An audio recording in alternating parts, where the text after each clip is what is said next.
अगं चांगुलपणाची किंमत नाही ते कोणाला. जिथे चांगुलपणाला किंमतच नाहीये तिथे राहायचं तरी कशाला आपण. दुसरीकडे जाऊ, तिकडच्या लोकांसाठी काहीतरी करू. फक्त संशय घेणारे आणि घाणेरड्या मानसिकतेची लोक राहतात तिथे. जागा बदलल्याने लोकांची मानसिकता बदलणार आहे का? सगळीकडे अशीच लोक असणार ना.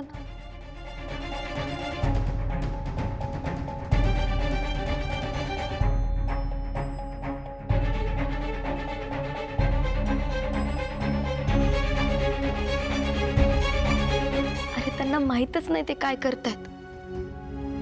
चांगुलपणा नाही असं म्हणतोस ना. अरे मग आपण निर्माण करू ना चांगुलपणा. असं संकटाला पाठ दाखवून मार्ग निघत नसतो आदू.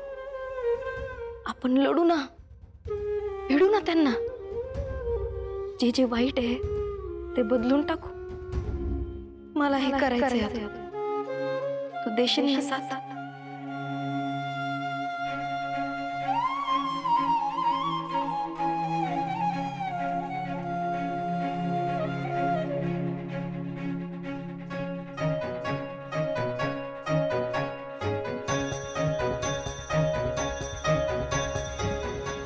मला माहिती होतं व्यंकट भाऊजी तिच्या मदतीला धावून जाणार. एवढं मोठं प्रवचन केलं तुम्ही तिची अग्नी परीक्षा घेऊ नये यासाठी. काय झालं? काय झालं? इंद्रायणीनं स्वतःच्याच पायावरती धोंडा पाडून घेतला ना. अग्नी परीक्षेसाठी झाली तयार. तिला काय वाटतंय का तिचा विठुराया सतत तिच्या पाठीशी उभं राहील म्हणून. आपण किती वेळा उभं राहणार? त्याला पण दुसरी कामं असतील ना. बिझी असेल तो. अहो ती शित्तामाई होती ना म्हणून अग्नी परीक्षेत पास झाली. ही थोडीच पास होती. नापास होणार आहे नापास. मला तर वाटतं ही कधी कधी स्वतःलाच गॉड समजती. अहो एकदम बरोबर बोलल्या मोठ्या बाई. अहो तापलेल्या लोखंडाचा गोळा हातात घ्यायचा आहे, बर्फाचा गोळा नाही. काय हो? हो ना. आता बघा ना, काय तर म्हणे गुडघ्यावर चालली. कोणी चालतंय? गावातली कुठली बाई चालेल. पण झालंय काय, त्यांचा कॉन्फिडन्स वाढलाय. त्यांना आता असं वाटतंय की आपण निखाऱ्यावर पण चालू. पण एकदा काय निखाऱ्यावर पाय ठेवला ना, कॉन्फिडन्स आणि पाय दोन्ही जळून जातील. मग तिला कळलं. आणि लोकांना पण कळलं किती किती स्वच्छ चारित्र्याची येते. अहो नाचक्की होईल, समाजात स्थान राहणार नाही. अहो कुत्रा हाल खाणार नाही तिचं. आता इंद्रायणी संपली, कायमची मातीत गेली. मैत्रा तिला नुसतं संपवून मातीत नाही गाडायचंय, पार जाळून टाकायचे. राख करून टाकायची तिची. काय तिला मातीत गाडलं ना तर पुन्हा उगवल म्हणून संपवून टाकायची तिला. अशी ब्याद आहे. काय मोठ्या बाई तुम्ही पण.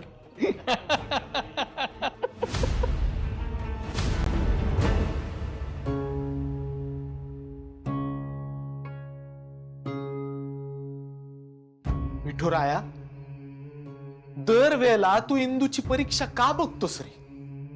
अरे तू पाठी राखायस ना तिचा. सखा सोबती तूच आहेस. बावन्न कशी सोन्यासारखी पोर आहे रे. मग तिच्याच वाट्याला हे सगळं काय येतंय सांग ना मला. जया अंगी मोठेपण तया यातना कठीण, हे मान्य आहे मला. अरे पण या यातनांना कधीतरी अंत नको का? सांग ना. आणि कधीतरी तू सुद्धा वाईट माणसांची परीक्षा घे की. त्यांच्यावरही पडू देत टाकीचे 2 घाव.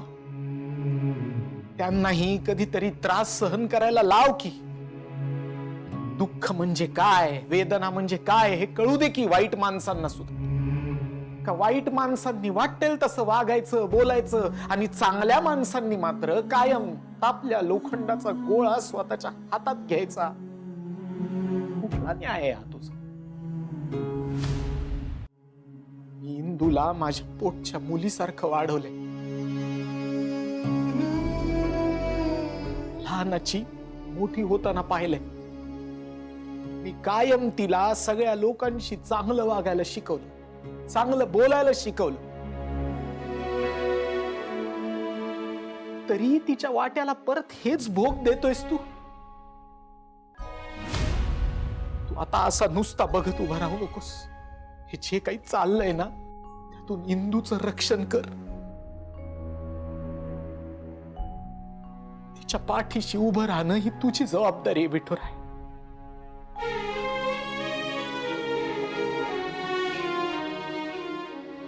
राम कृष्ण हरी.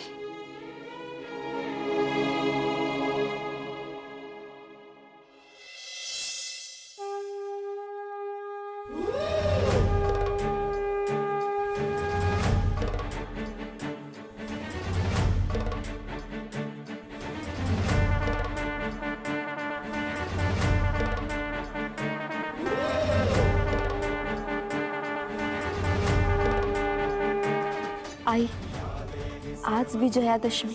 माझ्या चारित्र्यावर शिंतोडे उडवणाऱ्या आसुरांचा निर्दालन करायचं बळ मला दे.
बघा दुनिया कशी बदलली येते. कशी बदलली? अहो आम्ही नाही त्यातले म्हणणारे, स्वतःला कीर्तनकार समजणारे. बघा बघा कसे बघतायत बघा. बाहेर गावी नको ते शाळा करून गावात शाळा काढू म्हणणारे. चांगलं वागायला पाहिजे, हे बरोबर ते चूक असा निवाडा करणारे. आज स्वतः अग्निपरीक्षा देत आहेत. का रे अशी वेळ का आली असेल यांच्यावर?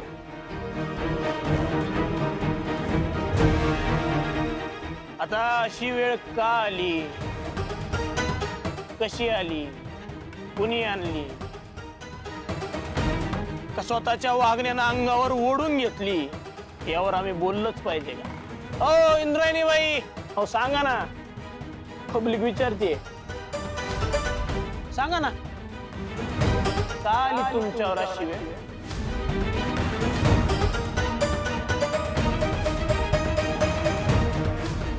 कसं आहे, दुनिया गोल आहे, गोल. आपण जसं वागतो तसंच आपल्या सोबत घडत असते. हो आता या इंद्रायणीबाई कीर्तनात कर्माचा पाढा वाचतात, दुसऱ्या लोकांच्या कर्माचा हिसाब करतात.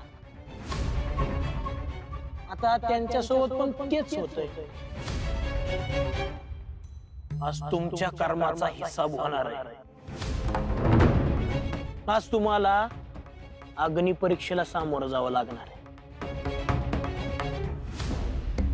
चला एक गेम खेळूया. 4 ऑप्शन आहेत तुमच्याकडे. कशी देणार अग्नि परीक्षा? ऑप्शन ए, ते तापता लोखंडाचा गोळा हातात घेणार. ऑप्शन बी, या जळत्या निखाऱ्यावर अनवाणी चालणार. ऑप्शन सी, दोन्ही. आज तुम्ही कुठली पण परीक्षा द्या, आम्ही सगळ्या परीक्षेची तयारी केलेली आहे. मोहितराव, अहो कशी का असे ना गावाची गावातल्या माणसांची सेवा केली आहे. त्यांच्या सगळ्या सोयी सुविधा त्यांना देण्यासाठी तुम्ही बांधील आहात. हा होतो मग हे तसं नाही तर असं गावातल्या लोकांशी तुम्ही असं कसं काय वागू शकता, असं कसं बोलू शकता तुम्ही? असं म्हणजे कसं मोठ्या बाई? नाही मान्य आहे. इंद्रायणी बाई तुमच्या सुनबाई आहे. दिग्रसकर घराण्याच्या गादीच्या वारसदार राहील. अहो ते कीर्तनात लोकांना उपदेश देत असतात. पण आज विषय वेगळा आहे. हे सगळं त्यांना त्यांच्या इमेज साठी करायचंय. नाहीतर मग ह्या आरोप असेच चालू राहतात. हा? ना त्यांना जर असंच बेताल वागायचंय तर वागा. आमचं काही म्हणणं नाहीये. हा हे बघा ह्याच्या आधी पण बोललोय आम्ही आणि आता परत बोलतोय. इंद्रायणीबाई दिग्रसकारांना जर अग्निपरीक्षा द्यायची नसल तर त्यांनी नकार द्यावा आणि माघार घ्यावी. आमचे काही म्हणणं नाहीये. काय हो इंद्रायणीबाई येणार का माघार? याच काय पुढच्या 7 जन्मात सुद्धा घेणार. मोहितराव, मी व्यंकू महाराजांची शिष्य आहे आणि विठुरायाची भक्त. मी काय माघार घेत नसते.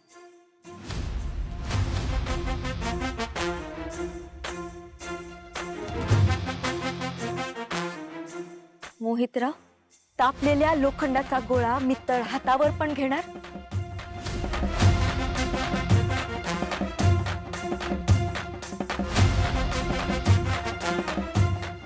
आणि या निखाऱ्यांवरनं अनवानी पायानं सुद्धा चाल.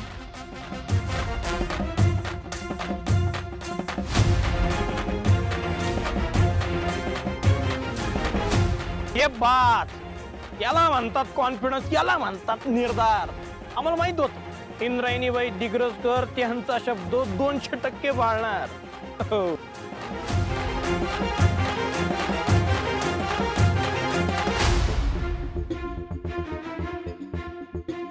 अहो मग वाट कसली बघताय? हा? करा सुरू. करणारच आहे सुरू, पण त्याआधी मला काहीतरी बोलायचंय. आता आता काय नवीनच हे? चमकायला काय झालं? माझ्या बोलण्याची भीती वाटते का तुम्हाला? भीतीपेक्षा मोठं एकच नाव आहे, मोहितराव. मोहितराव भीत नाही कोणाला, कळलं का? मी जे बोलणार आहे ते ऐकण्याची हिंमत आहे ना तुमच्यात?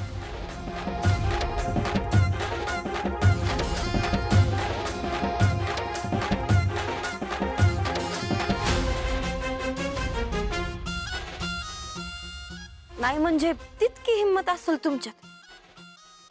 जितके घाबरट तुम्ही दिसता तितके नसाल. नाही आहात ना घाबरट? म्हणलं ना आम्ही घाबरत नाही कोणाला. म्हणजे माझ्या बोलण्याला तुमचा आक्षेप नाही, बरोबर? ते सगळं ठीक आहे. ही अग्नी परीक्षा तेवढी. आओ त्यासाठीच इथं उभी आहे मी. तुमच्यासारखा खोटेपणा करता येत नाही मला. ओ खोटं कोणाला बोलायचं तुम्ही? हा खोटं कोणाला बोलायलेत? अरे विठूच्या वाडीचा युथ आहे कोण आहे? पण युथ आहे कोण?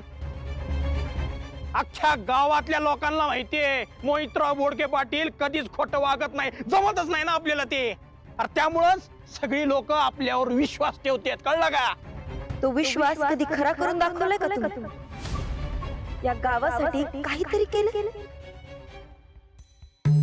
स्वतःच्या स्वार्थासाठी तुम्ही शाळा. असो, मला आत्ता यात पडायचं नाही. पडायचं नाही असं म्हणत पिसच काढली राव तुम्ही आमची. हा